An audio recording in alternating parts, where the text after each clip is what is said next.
There's a reason why it's called martial arts and not martial science. Welcome to my dojo. This is KungFuPizzaPrty, and I'm your host, Brandon Knight. And today we're headed back to the arcade, this time looking at one of the earliest live-action adaptations of a video game.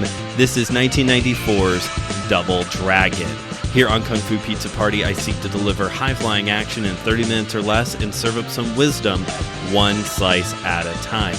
Double Dragon debuted in arcades in 1987 and became known as the grandfather of the side-scrolling beat-em-up style of video games. This is the one that started it all, folks, or at least revolutionized it, popularized it, and would go on to become a very successful franchise. Here in 1994, when this movie comes out, they have expanded into other forms of media as well, including a cartoon series, a comic book series, and was on their fifth installment in the game series by this point.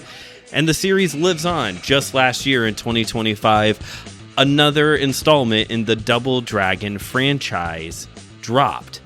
But here's the thing, folks. Sadly, Double Dragon, both as a franchise and for this movie as well, but even at a high level as a franchise, Double Dragon serves as, I think, a really good reminder why companies need to protect and value their IPs. If there was ever a lesson to be learned from the history of Double Dragon, it's that Technos didn't give a rip about continuity or how their characters were depicted or represented or anything like that. All they cared about was getting paid. It was all about the money for Technos early on when Double Dragon first debuted. It was very successful. Don't get me wrong. It was one of the hottest games in the arcades with Double Dragon, and particularly Double Dragon 2, The Return.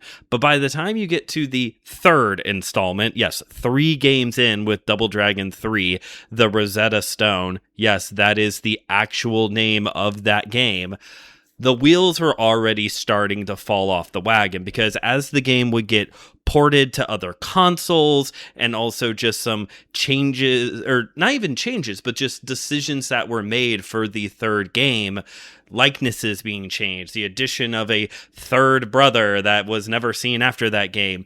As the game would be ported and just new installments would come out, Technos didn't care about continuity. Technos didn't care how their characters were being represented. There was continuity errors left, right, and center. And so even though this game came out in 87, the movie came out in 94, within that 7 years, the bubble had already popped for Double Dragon. This movie comes out just like a hair past too soon, too late. Just like too early. It comes out just like a hair past too early, too late. Like, it doesn't quite have the punchiness that it could have if, one, it would have came out maybe 4 years earlier, and 2, if Technos just would have cared about continuity. This didn't just stop at the video games, the comic books, the beloved but also very cringeworthy Double Dragon cartoon series that ran, and this movie all has continuity issues. And I talked with Joe Day during the Mortal Kombat 95 review a couple months back that when the movie came out, Mortal Kombat was young enough still that though the movie made some slight changes, the game was able to adapt. They did that with some of the changes that the movie makes for Double Dragon as well, with the next game in the franchise. And then they made even additional changes, and then they went back on their changes. And at one point, they changed the main protagonist names for no apparent reason, and then went back to Jimmy and Billy Lee. Like, there are more continuity issues with Double Dragon as a franchise than the X-Men cinematic universe ever hoped to have. And I think this is part of the reason why now, here in the year of our Lord 2026, we see such almost an obsession with intellectual property, with protecting your image and your likeness.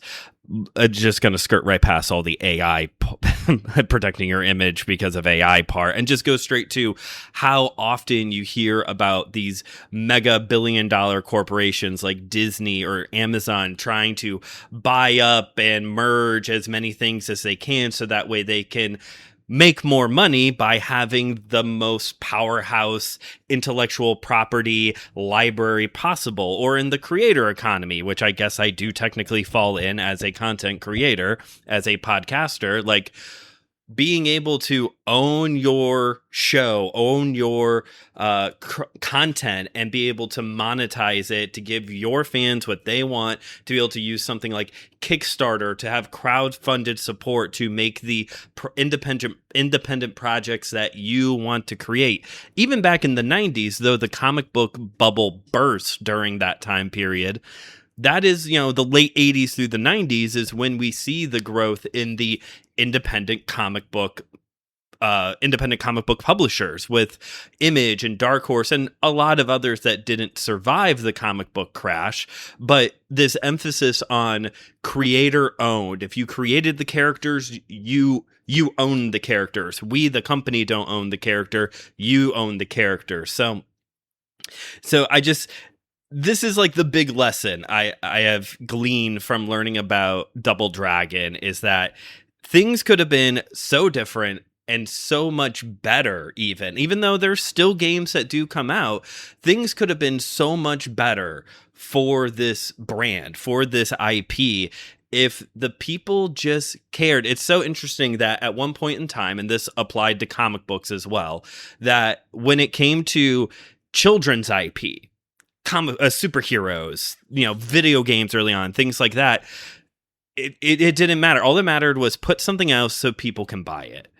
Just put it out, people will buy it. And it doesn't have value. It had value because it made them money, but what it was didn't have value to the people in charge. Maybe to the people who created the characters, examples can fall here, but Double Dragon is such an example of, man, if you just would have cared, if Technos just would have cared about the story, about the characters, and saw it as an opportunity to make money, don't get me wrong, but in a way that was more than just dime level, quarter level, I guess I should say, with the arcades, then, they could have, Double Dragon could have gone on to be just as much in the same conversation as Mortal Kombat, Street Fighter, Tekken.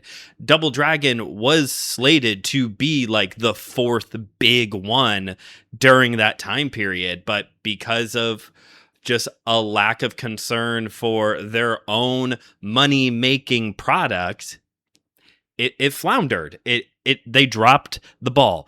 I learned a lot about Double Dragon, both the franchise and this movie, through a YouTube channel I like to follow called Matt McMuscles. This is a free plug for him. Go check it out. He has a video essay, pop culture video essay series called What Happened, where he looks at cases like this, where some big slated IP, either a franchise or a specific installment, usually in the video game world, just majorly dropped the ball. And the course of that franchise took a major turn as a result of it.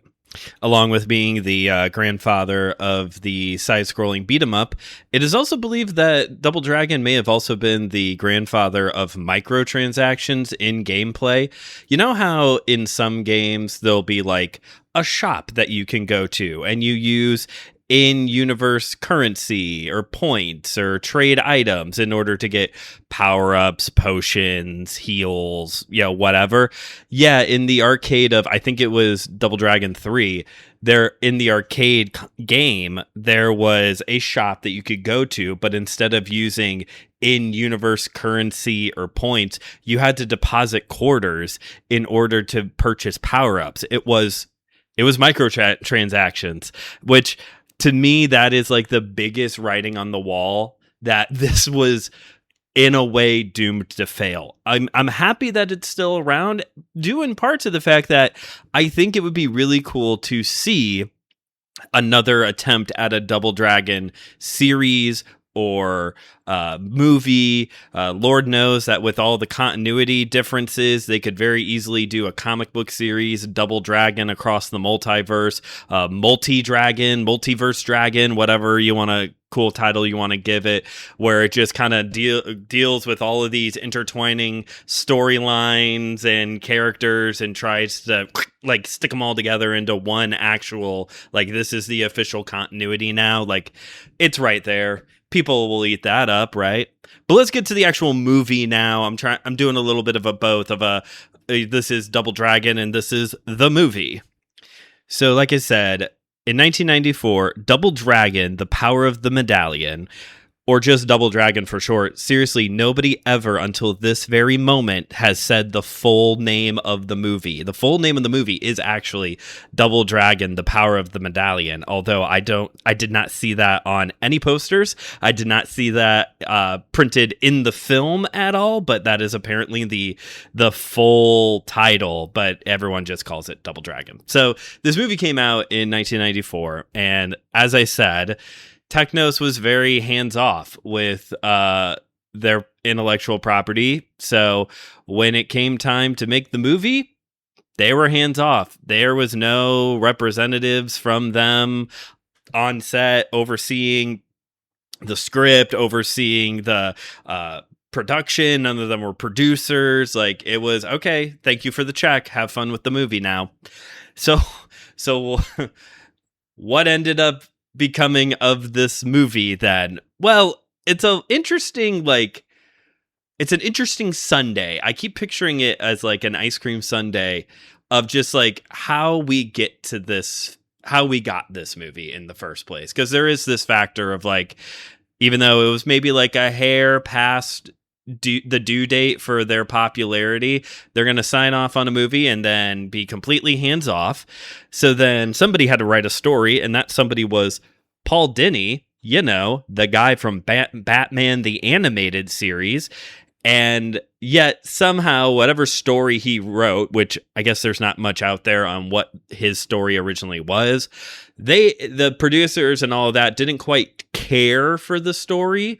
They thought it needed some work, so they passed it on to two other guys. One of those guys who worked on the screenplay of the story being Peter Gold, the guy who wrote basically all of Breaking Bad and was the co-showrunner on Better Call Saul. He gets his hands on the script and starts working on it. And then it gets over to director James Yukich. James Yukich, who up until this point had never directed a feature-length film, and after this point never directed another feature-length film. Throughout the 80s, he directed music videos, all kinds of music videos. Iron Maiden, REO Speedwagon, a whole bunch for Phil Collins and Genesis. Heck, there was even a Striper video that he did. And then after this movie, he went back to music. He directed concert films, started doing a lot of like comedy specials. He did a bunch of Dennis Miller's comedy specials there in like the early 2000s. But yeah, this was like his one feature-length film. And when he got the script, he looked at it and said, "Oh, this is a kid's movie." And the producer said, "No, this is a gritty action film." And to their credit, though nobody on set apparently really had any experience at all with the Double Dragon games, the producers were technically right, though video games at that point still were very much directed towards children. I mean, you're starting to get some of the preteen demo at this point as well with some of the grittier games. But heck, a year later, the Mortal Kombat film's going to come out, and it's going to be great. But as we talked about, they definitely toned down the brutality in the 90s MK films. Anyway, so Yukich sees it and goes, "It's a kid's movie." Producers go, "No, it's a gritty action film." Yukich stuck to his guns, though, and ended up making a family-friendly film. However, no, this story is still not done. However, once it got rated, it was slapped with a PG-13 rating. I and James Yukich Both don't know why. Other than PG-13 was a fairly new rating at this point, I believe. So maybe the MPAA is still just trying to figure out like how to appropriately navigate that rating. There's no blood in this movie. It's barely intense. And there, outside of one joke, there's no language. It is a very family-friendly film, even compared to like how toned down the 90s MK films are going to be. Like, this is a very family-friendly film. Would I watch Double Dragon again? Yes, I would. And I would probably wait for a couple years from now when producer Cooper is like 6, 7 or so. We're past that one, so I can do it now. When he's like 6 or 7 years old, and just see if he likes it, because it is a very like family friendly movie. But when it was slapped with the PG-13 rating, Yukich said, okay, what do we need to do to like edit this so we can get the PG rating? And the producers went and just sent it out with a PG-13 rating.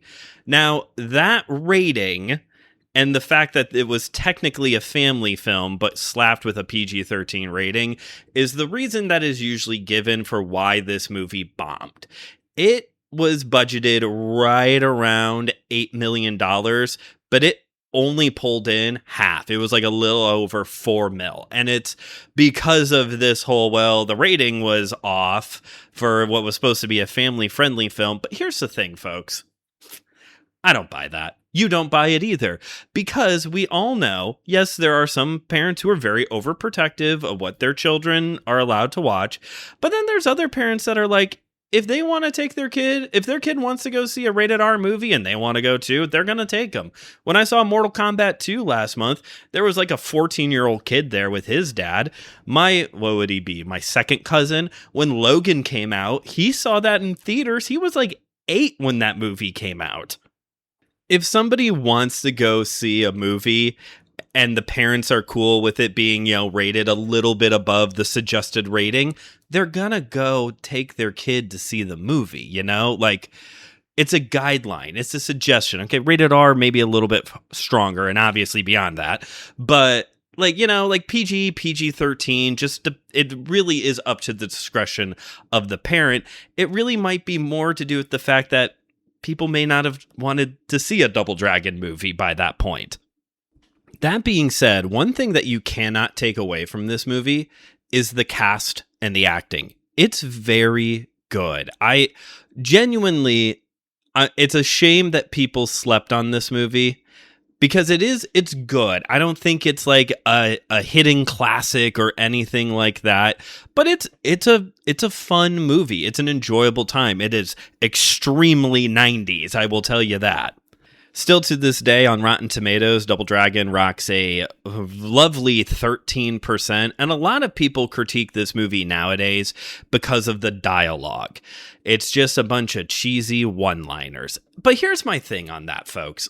Just hear me out for a second. I will say, when it comes to set design for a lot of the shots, and also the dialogue, the movie comes off a little bit more like a Disney Channel original movie, okay? And that could be very cringe for you. That is fine.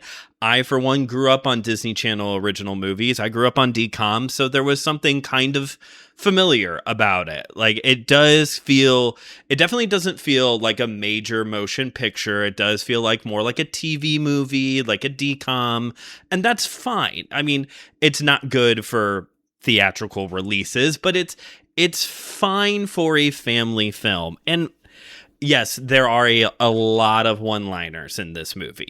They're trying to appeal to kids, right?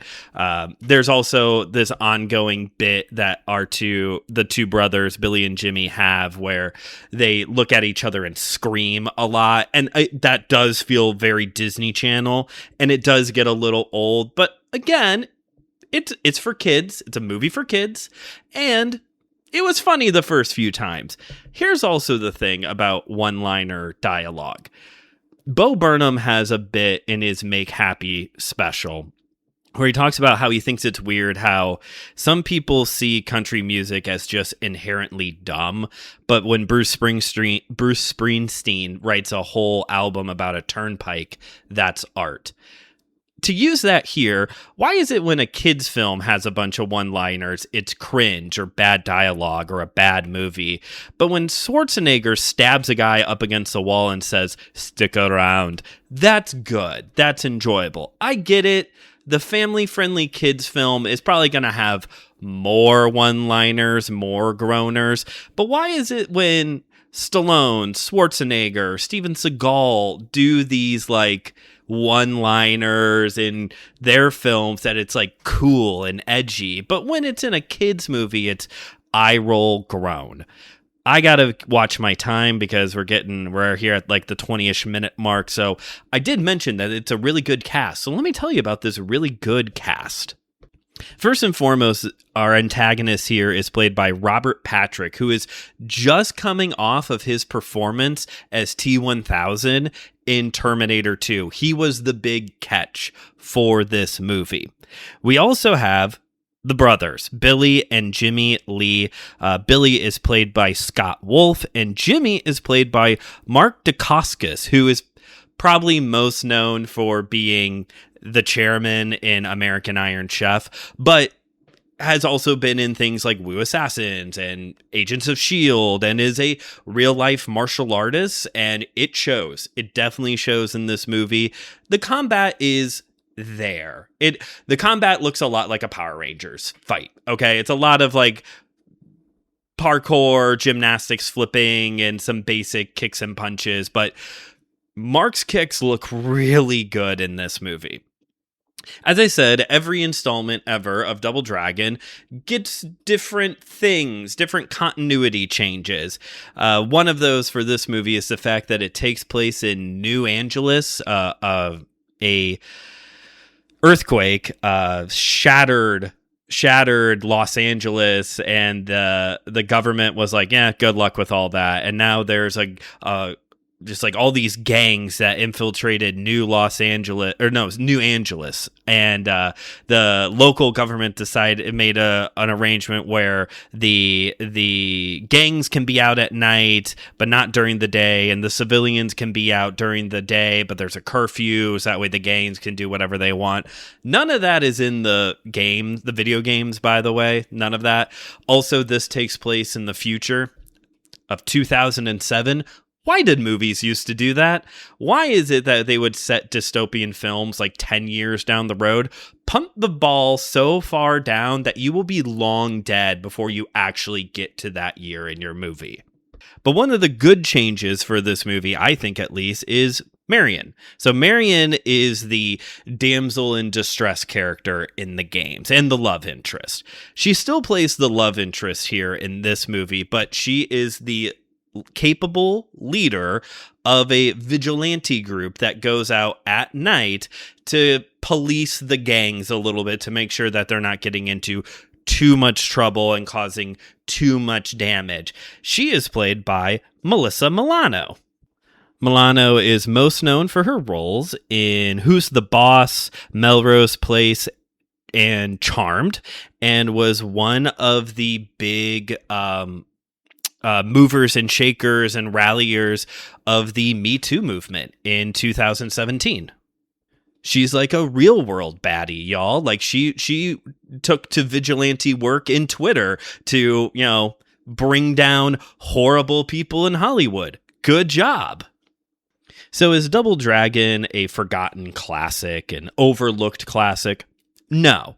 Is it better than you remember? I think so. I genuinely think, especially in light of 2026 now, I genuinely think if you're listening to this and you have kids and you're looking for something different to put on in the summers, I know that was a thing for my family. At least we would watch like a certain group of movies during the summer. If you're looking for like a fun, family-friendly action film, throw this on. I think the kids will be okay watching it. And it's very accessible. It's on all of those free streaming platforms like Tubi, Roku Channel, Plex, Pluto TV. Like you'll be able to find it. Would I watch it again? Like I said, yes. Would I buy a physical media copy of this movie? Yeah, I don't think I need to. I don't think I need a copy of it. Like I said, it's pretty easily accessible. And if I did have one critique, the poster is pretty ugly. I did not care for any version of the poster that I saw online. It ain't for me. But I had fun with it. Check it out. And I know there's so many big-brained nerds out there who's probably like, well, if it changes the continuity, and then why would I care? Bro, the continuity in Double Dragon is that there is no continuity. That's like the whole thing at this point. So like, who cares if they made creative changes? Like I said, I think one of them's really good. They actually like elevated their like one woman character in the story. So, that's a good change. It might not be a good change that, what's his face now?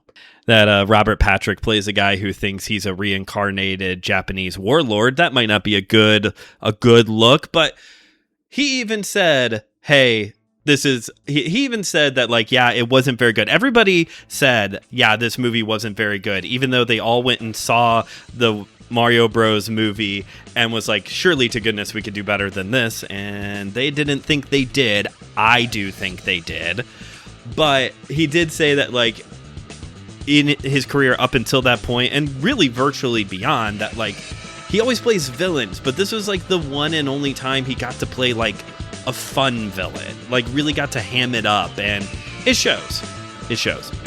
Thanks for listening to today's episode. If you haven't yet already, please rate and review this show wherever you get your podcasts. Pass this episode along to a friend. And check out the other great shows here on the Anazao Podcast Network, like Why I Don't Like, Paige and Pixel, and my sister show, My Seminary Life. And that is it, I think. Oh, no, I got to plug the socials. You can follow the show on Instagram at KungFuPizzaPrty and on Letterboxd, KungFuPizzaPrty, where you can get a review of the movie before the episode comes out. And check out my YouTube channel, Studio 219, a place for faith and pop culture. Now that's it. This has been Kung Fu Pizza Party, where I delivered high-flying action in 30 minutes or less and served up some wisdom, one slice at a